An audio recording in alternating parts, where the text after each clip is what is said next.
Hello everyone, I'm asbestos attorney Justinian Lane, and today we're going to talk about how different industries used asbestos and the associated health risks to industrial workers. But let's start with a brief refresher on asbestos first. Asbestos refers to a group of 6 naturally occurring minerals that in their raw form appear as simple rocks, just like this one. This is chrysotile asbestos, which is the most common type of asbestos. When chrysotile rocks are processed, they can transform into strong, lightweight fibers like the ones you can see in this test tube. This is chrysotile fibers, and these fibers are resistant to fire, electricity, and heat, and they actually have a stronger tensile strength than steel. So asbestos was used in a multitude of industrial products like insulation materials, fireproof clothing, ceiling and floor tiles, and even fireproof papers and felts. Besides its versatility, asbestos was also inexpensive and easy to manufacture. Those factors led to its widespread use until the health risks of asbestos exposure became widely known. Now, there's no safe level of asbestos exposure, and even a minimal exposure can elevate someone's risk of developing certain asbestos-related diseases. However, most health issues arise from substantial exposure to asbestos, often occurring in industrial settings. Jobs in certain industries carried a heightened risk of asbestos exposure and consequently a greater risk of developing asbestos-related diseases. The automotive industry and the mechanical friction industry used asbestos heavily. Now, what do I mean when I say mechanical friction? I mean brakes. Let me show you what I mean. This is a set of brakes. This is very vintage from the 1940s. And although they made asbestos brakes into the 90s, you can readily see on this particular set these little white fibers in there. That's the asbestos that was added into brakes to help them stop them from overheating and to make sure that your car would actually stop.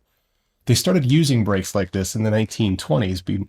The automobile was brand new. They were experimenting with different things that would make cars stop, and they found that asbestos did an excellent job. So they reinforced brake pads and shoes back in the day with asbestos, so it would actually do the job of the friction.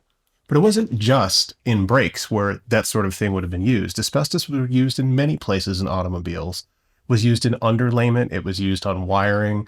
It was used sometimes in the mastics or adhesives that would put things down because they wanted stuff that was both fireproof, lightweight, and also very durable and resistant to the heat that would come with driving a car. And perhaps the best example I have for that is this old ad for Parnelli Jones.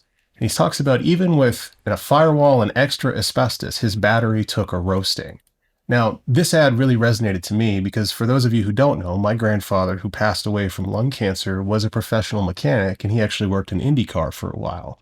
So this was just another way that he would have been exposed to asbestos that I hadn't even considered. Oh yeah, of course, on a race car, they had to insulate the batteries from the heat. That's something you wouldn't have thought of. So anybody who worked in that industry could have been exposed in a number of different ways, either making brakes or changing brake pads or grinding, sanding, and welding on an older vehicle that would have had the asbestos in its underlayment, or even working as a mechanic on race cars where asbestos was used to help insulate and keep things, in this case, cool.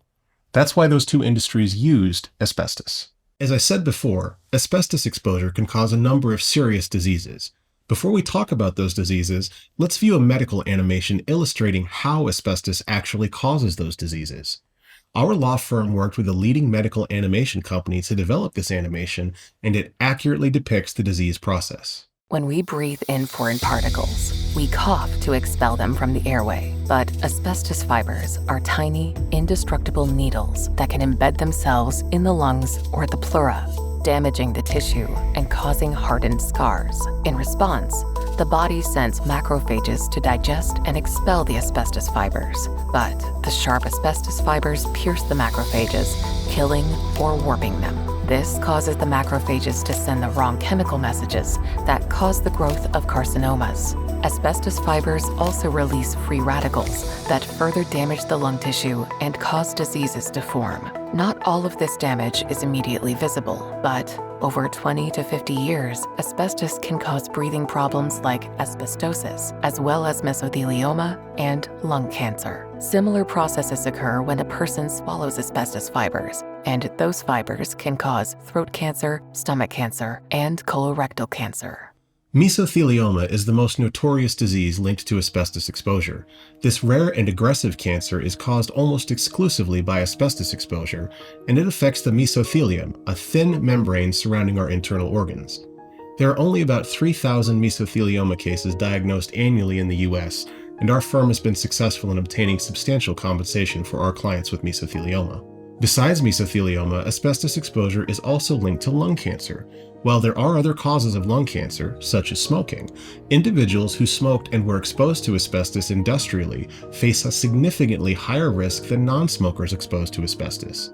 Because the asbestos industry hid the risks of asbestos exposure to both smokers and non-smokers, we've been able to secure millions of dollars of compensation for people who developed lung cancer, regardless of their smoking history.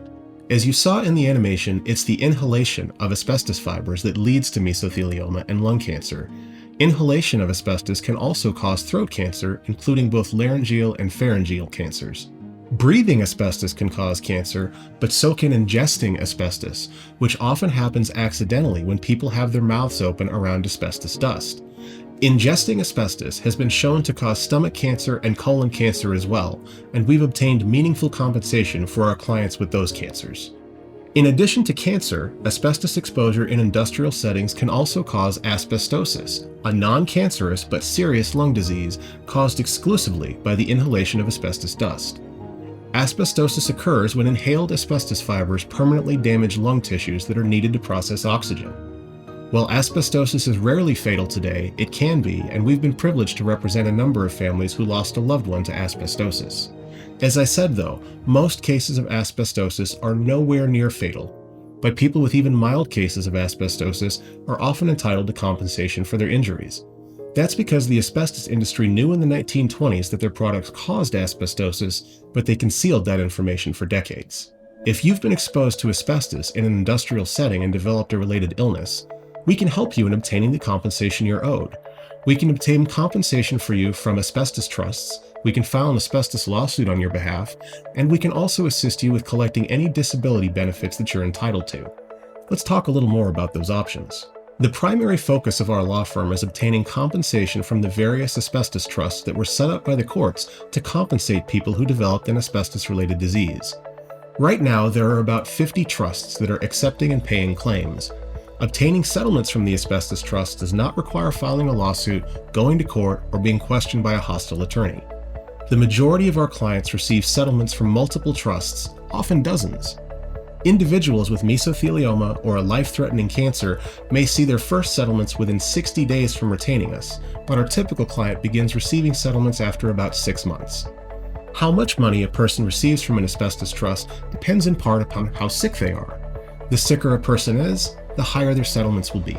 Many of our clients are interested in suing the companies that exposed them to asbestos, and we can of course assist with that as well. Because every state has different laws regarding asbestos lawsuits, all I can give you in this video are some broad principles that apply in all 50 states. Asbestos lawsuits take longer than asbestos trust claims do, but settlements and verdicts can often exceed the amount of trust fund settlements. Some states allow an injured person to sue his or her employer for exposing them to asbestos, while others require the injured worker to file a workers' compensation claim, which we're also experienced in doing. Finally, our office can help with asbestos disability claims. There are 2 types of asbestos disability claims: Social Security disability claims and Veterans Administration disability claims. Eligibility for both types of claims are based upon whether a person's asbestos-related illness leaves them medically unable to work. And of course, Veterans Administration claims are only available to veterans. If you or someone in your family has developed an asbestos-related illness, the law only gives you a certain amount of time to seek compensation for your injuries. If you wait too long, you won't be able to. So please don't wait too long to contact me, or we may not be able to help. Thanks for watching, and I hope you'll consider giving us the opportunity to help you and your family.